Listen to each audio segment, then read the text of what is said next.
Just want to manage expectations.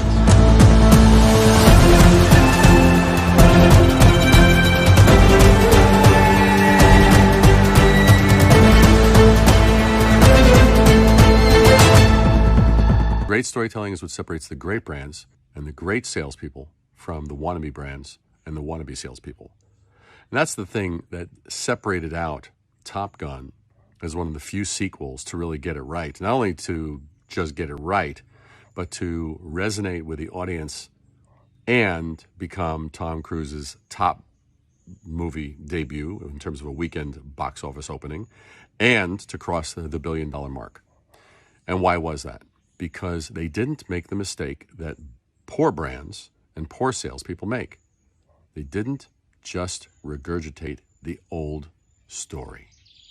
Instead, Top Gun Maverick took us to the next chapter that we were longing for and hoping for and rooting for. That's the difference. The great brand is going to show us what's next, not just regurgitate what's happened before.